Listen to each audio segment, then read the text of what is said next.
as I walk through the streets and lanes of my hometown. Oh, I feel an old familiar feeling. I'm here at the Nova Scotia Archives, and they've given me a nice little room in the back here. And I'm waiting for Janice, my super duper researcher, who has already found so much information for me, especially all the lawsuits that Peter Martin was involved in during his years as a fisherman. And it kind of fleshed out his character and revealed what was going on and what a struggle it was for a simple fisherman during the times of 1749 to when he died in 1788.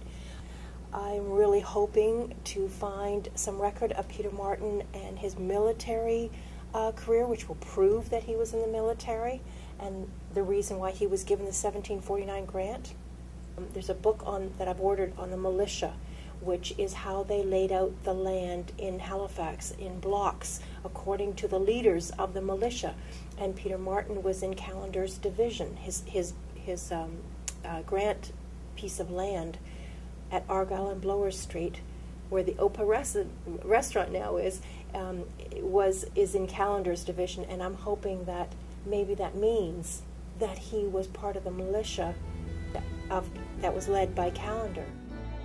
This is the book on the militia of Nova Scotia starting in 1749. It says that in this vast region there were but 2 feeble English settlements, one in Annapolis Royal, one at Canso, and a few scattered French hamlets in the western part of the peninsula.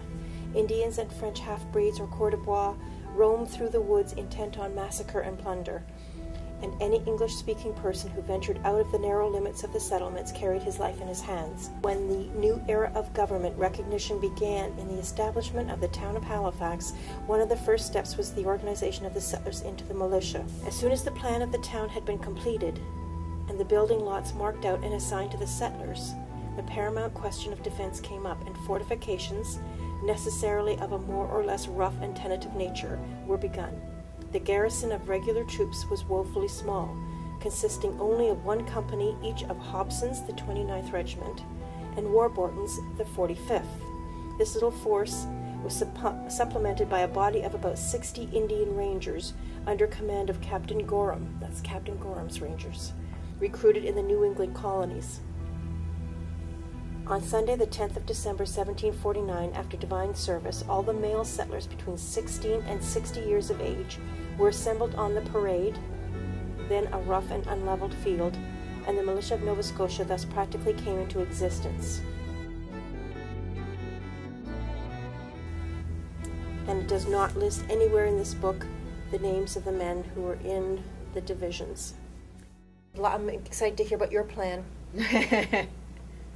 Have you got one? No.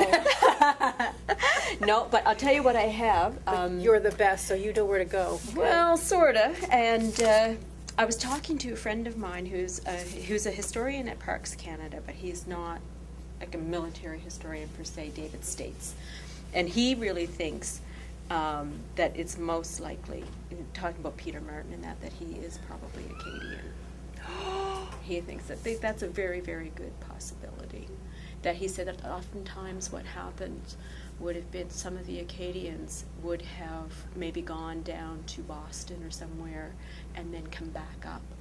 And because they provided services to the British, you know, whether they served in the army or whether they did, you know, some other type of work for them or something, then they would be rewarded with land or whatever they wanted. Wow. So he says, you know, that is probably a very good possibility.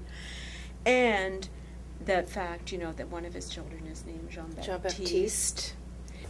With all the different theories, we figured out if he was Catholic, and then when he died in 1788, he most likely would have been buried at St. Peter's. Right. And then now we know that the St. Peter's records are all lost.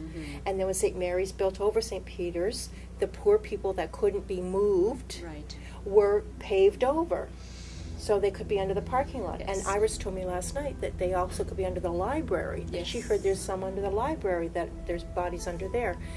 And then some of them were sent to the old burying ground and may not have any That's right. markers. Now, he did die. When he died, he owed everybody, and Susanna and John were trying to settle his debts and selling his boats and everything else, Right. so they didn't have money. But we also thought, well, his second wife was buried in St. Paul's, Yes. and maybe if he wasn't Catholic, he was back in St. Paul's. Maybe they didn't have any money to put up a marker. That's so, very likely. and I did hear back from Louisbourg. Oh, yes. So yeah, so she's actually working on that, and so is the Citadel. Oh, They're working on getting some historians, and we'll see what else comes of that. I can hear the ghost on the streets and lanes of my hometown. From the stories my grandmother told me of privateers and warriors, soldiers slain in the military. You can hear them under the mist-covered street lights.